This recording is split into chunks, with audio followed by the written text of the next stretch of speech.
Welcome back. What I want to do now is to give you 10 of the critical characteristics of a seed project.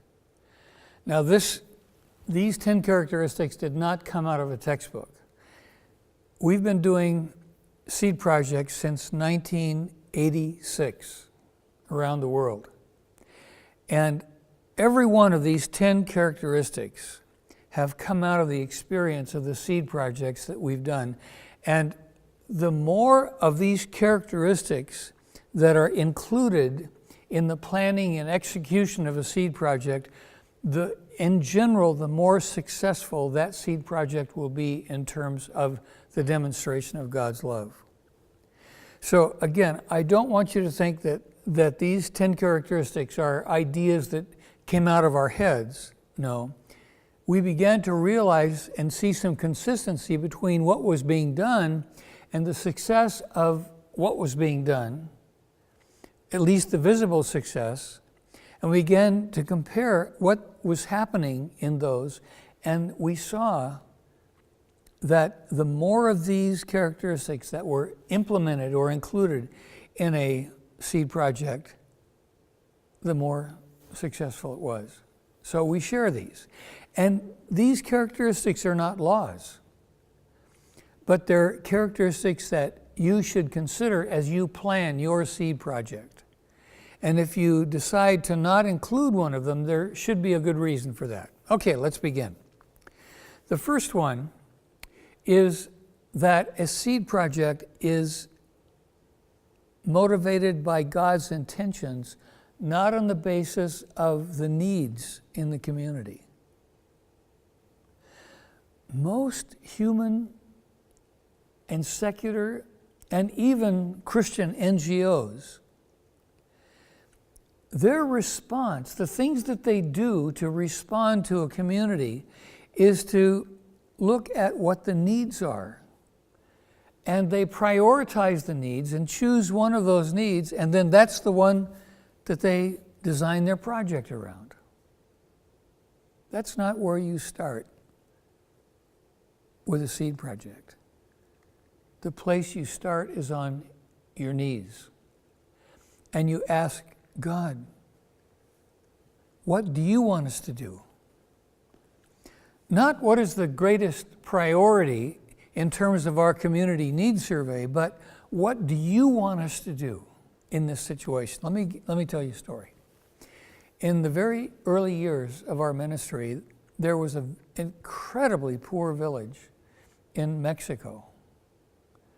And they were, I don't have time to tell you the whole story, but they were producing the only income they had by growing marijuana. The government sent in helicopters to spray and to kill their marijuana, and they in turn shot through the plexiglass window of the helicopter and killed the pilot and the co-pilot. The government couldn't find them because these were mountain people and they knew how to stay away from the federales who came in. Through a series of miracles, God led a missionary to these guys in the hills. And the leaders of this community became converted at one time. And they asked the missionary, okay, now that we're following Christ, now that we're following Jesus, what should we do? Well, if you'd been a typical Western missionary, you'd have said, well, wow, you guys need sanitation, you need clean running water, you need a school, you need a clinic, wow. But the missionary wisely said, I don't know, but God does. Why don't we go into the forest and fast and pray and ask God what he wants you to do as new believers? They did that. They were illiterate, but he read scripture to them. They spent a lot of time in prayer, and they fasted and prayed for 3 days. When they came out of the jungle, they believed that God had spoken to them this way. The first thing I want you to do as my followers is to build houses for the 7 widows in your community. This community had been through a long series and history of blood feuds where one person would kill another one because of what was going on in their community.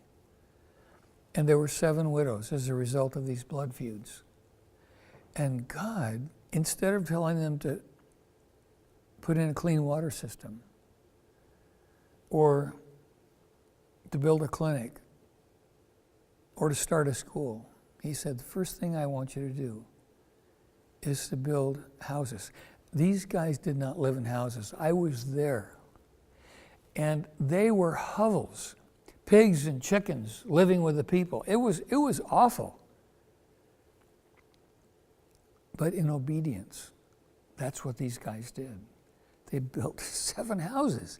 Now, in that culture, if you were going to build a house, the very first people you build it for would be the leaders of the community, not the widows who were at the very bottom of the social scale. News of what had happened in that little community named Teposanalco spread through the whole state of Guerrero. And leaders from villages all over the area came to see what in the world possessed the leaders of this village to build houses for the lowest status people in the community. And you know what happened? A revival broke out in the region of Teposanalco. People had seen a demonstration of love by a God that they'd never known before. God knew what was needed. And what was needed did not come from a list of priorities that was developed by a community needs survey. I'm not against community needs surveys, because that helps us to understand the needs at least that we can see.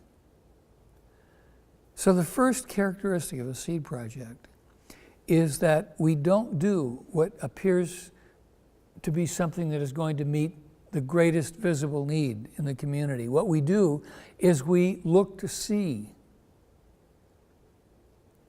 or said in a different way, we listen to hear what God knows is the greatest need. Second characteristic is it's covered in prayer. Too many times as Christians, we often sort of have a perfunctory prayer at the beginning of our efforts to demonstrate God's love. God, please bless what our plans are. No, rather remember what Nehemiah did all through the building of the wall in Jerusalem. Much bigger than a seed project, but the same principle applies. Nehemiah prayed all through that process of building the wall, the opposition that he faced. And we need to do the same thing in our projects. We need to cover what we do from beginning through the project to the end in prayer. The third characteristic is that it's simple and short. We don't try to eat the elephant. And sometimes in a context I say, how do you eat an elephant? And my African friends immediately know what the answer to that is. You eat it one bite at a time. Well, the same thing is true in terms of what we do as seed projects. A seed project is not going to solve the problem, but you take a bite out of the problem. And so it needs to be very simple and very short.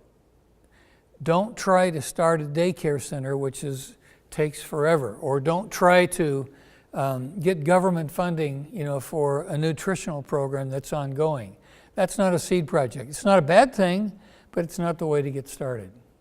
And so whatever we do as a seed project, remember, seed projects are a way to get started, is that it's simple and short. The fourth characteristic is that it's well planned. One of the problems in many churches, especially those that come from a Pentecostal orientation, is you get a great idea and you just go do it without planning for it, about thinking about what resources are going to be needed, about who's going to do what, et cetera, And the project often fails because it wasn't well planned. The fifth characteristic is that it's done with local resources. Now, local resources aren't just the resources that come from the pockets of the people in the church. If it comes from the community, that can be a resource. I can remember in the Dominican Republic, one of the churches that we worked with, they built a bridge over a small stream, and they didn't have the money to do that. So what they did is they went to a local hardware store, told them what they were planning on doing, and said, would you donate the concrete? Would you donate the rebar? And from different ferreterias, hardware stores, they were able to get enough resources to be able to build the bridge. That's local resources. What's not a local resource is getting money from the government, getting money from, an outside denomination. No, it needs to be done locally. The sixth characteristic is that it doesn't manipulate. You're probably asking the question, what do you mean it doesn't manipulate? Do you know what?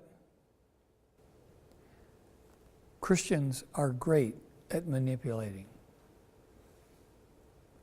Now, if I told you about what happens in many Islamic communities, you would recognize it, but you don't recognize the very same thing that we do. For example, I know in Ethiopia that you've got Muslims going to poor communities and saying, if you'll become a Muslim, we will pay the tuition of your child, or we will pay your health needs, your hospital needs. You immediately, don't you, recognize that as manipulation. But do you recognize that Christians do the same thing? How many of the newsletters that we get from our missionaries talk about projects that they're doing in order to win people to Christ? You say, what's wrong with that? What's wrong with that is that God doesn't manipulate. You remember the story of the healing of the 10 lepers?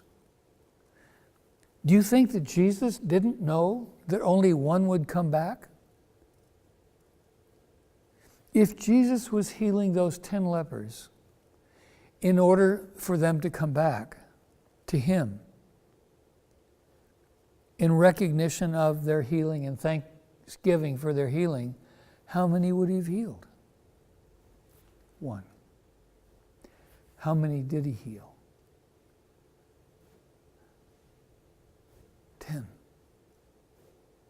Why? Because he was reflecting God's heart.